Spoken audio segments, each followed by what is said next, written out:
नमस्कार, आप देख रहे हैं लक्ष्य टुडे और मैं हूं आपके साथ वैशाली। आइए बढ़ते हैं आज की खास खबर की ओर। गृह मंत्रालय के निर्देश पर 4 बजे सायरन बजाकर आपातकाल की सूचना दी गई, जिसके बाद मौके पर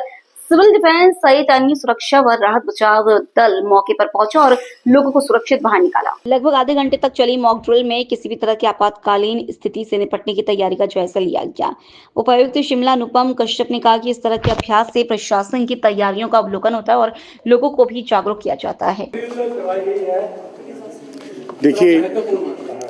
देखिए आप जानते हैं कि हम सब लोग इस बात से तो अवगत हैं कि किस प्रकार की स्थिति अभी चल रही है। तो इसी संदर्भ में कल सचिवालय में मुख्य सचिव महोदय की अध्यक्षता में जो बैठक हुई थी, उसमें आज मॉक ड्रिल करने के निर्देश हमको प्राप्त हुए थे और काफ़ी डिटेल एक्सरसाइज करने के बाद आज प्रातःकाल से ही हम लोग 10 बजे से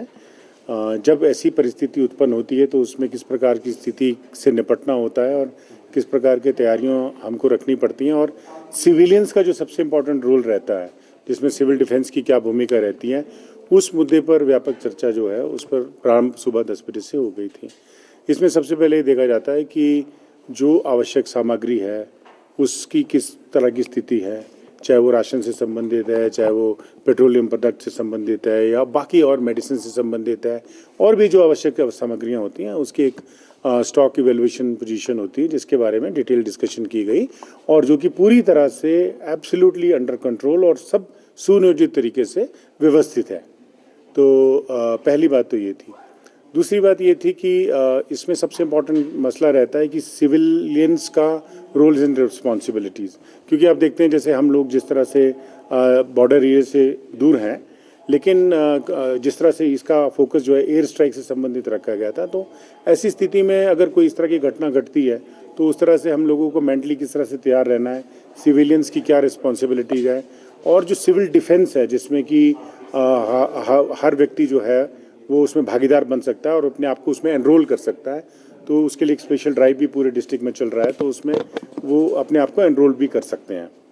तो एक तो ये मसला था। इसके बाद दूसरा है कि इंटर डिपार्टमेंटल कोऑर्डिनेशन कैसी होती है, आपस में समन्वय अच्छा हो, कम्युनिकेशन की कमी ना हो, इन सब चीज़ों के बारे में एक व्यवस्थित रूपरेखा जो है बनाई जाती है। तीसरा ये है कि मॉक ड्रिल में आपने देखा होगा कि डिज़ास्टर मैनेजमेंट में कई प्रकार की मॉक ड्रिल चलती रहती है, लेकिन ये ऐसी मॉक ड्रिल हमने भी कभी नहीं करवाई और ऐसी स्थिति पहली बारी हम सब लोगों के सामने आई कि इसमें एक मॉक ड्रिल करने की आवश्यकता पड़ी है। तो परिस्थितियाँ इस प्रकार से रखी गई। शिमला ज़िले में 2 जगह के स्थानों को चिन्हित किया गया था, एक तो हमारा अपना डीसी ऑफिस और दूसरा संजौली में। तो इसके लिए हमने जो हमारी आज काफ़ी डिटेल जो डिस्कशन हुई, उसके बाद हमने इसको 2 हिस्सों में बांटा था और एक में जो है वो additional district magistrate law and order जो हैं उसको यहाँ इसकी देखरेख में किया, उनके साथ एडिशनल एसपी पुलिस और बाकी कमांडेंट होम गार्ड्स और बाकी पूरा पेरिफेरल डिफरेंट डिपार्टमेंट्स का था। संजौली में एडिशनल डिस्ट्रिक्ट मजिस्ट्रेट लॉ हमारे जो प्रोटोकॉल हैं वो एडिशनल एसपी वहाँ के वो हैं, कमांडेंट होम गार्ड्स हैं और बाकी डिफरेंट डिपार्टमेंट के ऑफिसर्स हैं, वो इसको कोऑर्डिनेट करके इसको उन्होंने मॉक ड्रिल को अभी किया है। इसमें आर्मी का बड़ा इंपॉर्टेंट रोल साथ में रहा, एसडीआरएफ एनडीआरएफ का रोल इसमें रहा। तो ये क्योंकि इंटीग्रेटेड अप्रोच होती है, सबकी मिलजुल कर है, पर एक सिविल डिफेंस का इसमें बहुत इंपॉर्टेंट रोल रहता है, जो हर एक सिविलियन को मैं समझता हूँ कि अपने जीवन में इसका निर्वाह हमको करना चाहिए।